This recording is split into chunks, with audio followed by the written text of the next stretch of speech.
बेड़ियां बांध रखी थी, द्वार पर ताले लगा रखे थे, सैनिक लोग खड़े कर रखे थे।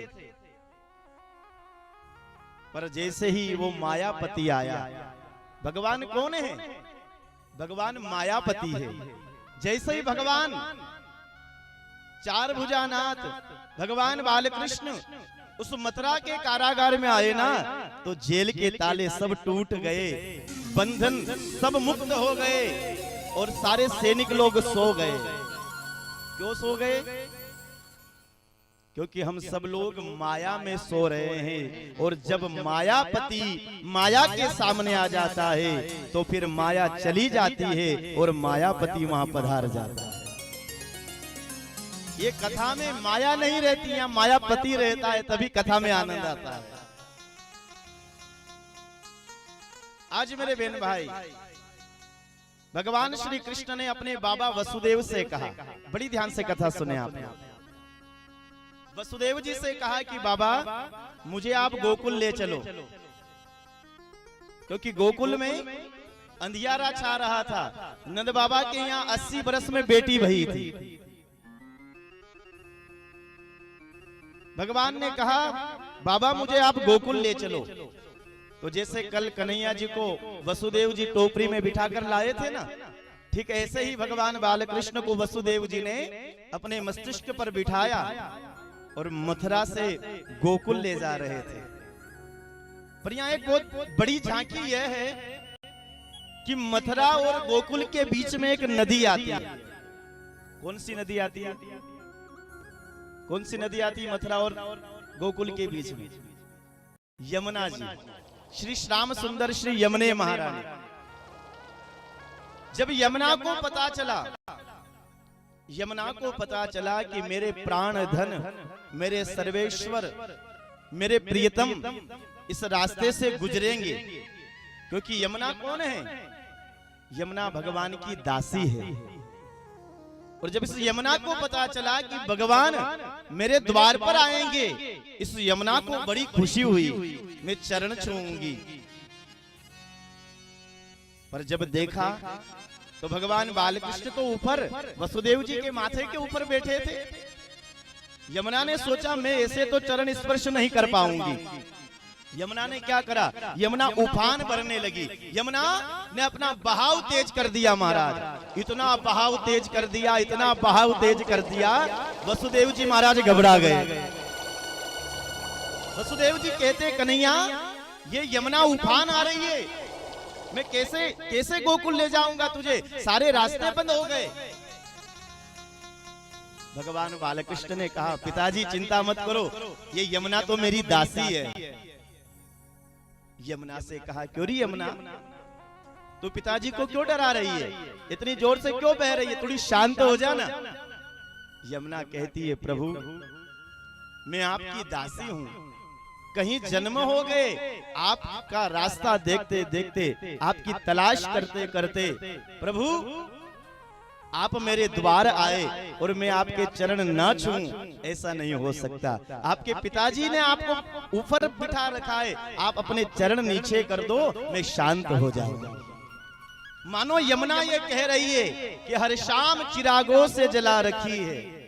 यमुना मानो ये कह रही है अपनी भाषा में, हर शाम चिरागों से जला रखी है, बात ये जमाने से छुपा रखी है, और न जाने किस गली से आ जाओ मोहन तुम, इसलिए हर गली फूलों से सजा रखी।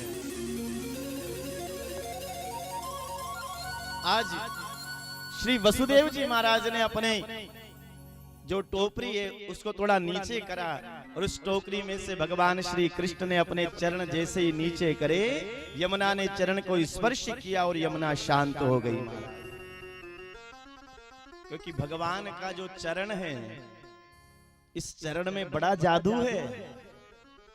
चरणों से निकली गंगा प्यारी, भगवान के चरणों से गंगा महारानी निकली है, जिसने सारी दुनिया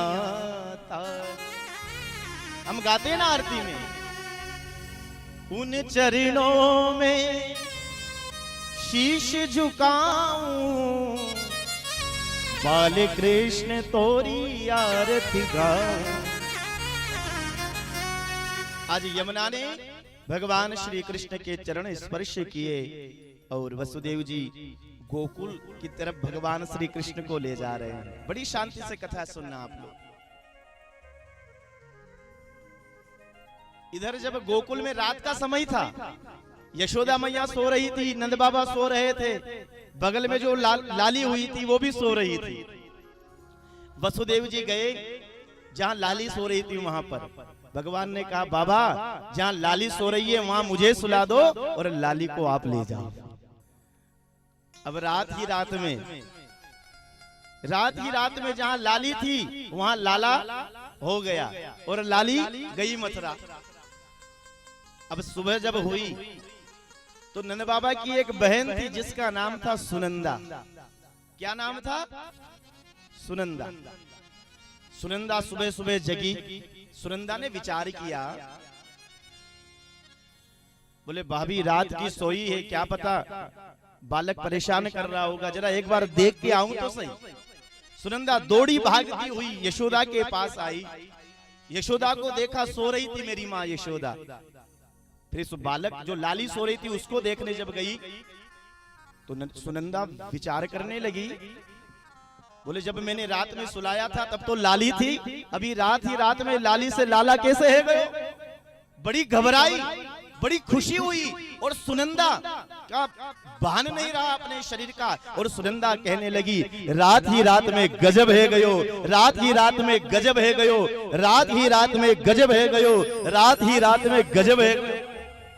बार बार सुनंदा यही कह रही है, रात ही रात में गजब है गयो, रात ही रात में गजब है गयो। सुबह सुबह का समय था, नंद बाबा माला कर रहे थे, राम राम राम राम राम राम राम। क्योंकि सुबह का समय जो होता है ना बड़ा महत्वपूर्ण होता है। सुबह के समय में फालतू की बात ज्यादा नहीं करना चाहिए। सुबह के समय में जितना हो सके भगवान का नाम लेना चाहिए। पर क्या करे महाराज, कलयुग में बड़ी दुर्दशा है। इस इंसान की आंखें खुलती नहीं है और जो बोलना शुरू करता है उसको खुद को भी पता नहीं रहता कि मैं बोल क्या रहा हूं। हाँ? अरे सुबह सुबह उठो तो राम का नाम लो, कृष्ण का नाम लो, अच्छे कोई भजन सुनो तो पूरे जीवन भर पूरा दिन हमारा अच्छा निकले। आज नंद बाबा सुबह सुबह राम राम राम राम की माला कर रहे थे, कान में आवाज आई रात ही रात में गजब है गयो, रात ही रात में गजब है गयो, रात ही रात में गजब है गयो। नंद बाबा जल्दी जल्दी माला पूरी करी, राम राम राम राम मरा मरा मरा मरा, जल्दी जल्दी माला पूरी करी। जैसे तैसे माला पूरी करी और गए सुनंदा के पास। क्योरी सुनंदा क्या बावरी हो गई है जो बार बार कह रही है रात ही रात में गजब है गयो, रात ही रात में गजब है गयो, ऐसा हो क्या गया है? सुनंदा बोली बाबा आपको क्या बताऊं, रात ही रात में गजब है गयो। अरे सुनंदा ये तो मैं बहुत देर तक सुन रहा हूं कि रात ही रात में गजब है गयो, रात ही रात में गजब है गयो। अरे जरा तनिक ये बता मुझे कि हुआ क्या रात में? सुनंदा कहने लगी बाबा बाबा मैया मैया रात ही रात में लाली से लाला है गयो, लाला है गयो, लाला है गयो। अब तो महाराज जैसे ही नंद बाबा के कानों में आवाज गई लाला है गयो, 80 बरस के नंद बाबा 16 बरस के बन गए महाराज। गए यमुना में स्नान किया, छाबर चंदन लगाया, बगल बंडी कसी है और नाई को बुलाया। अरे ओ नाई लगा दे दुआई। नाई ने पूछा किस बात की? बोले लाला के जन्म की बधाई। और गया नाई, सबको कह दिया कि नंद बाबा के यहाँ बालक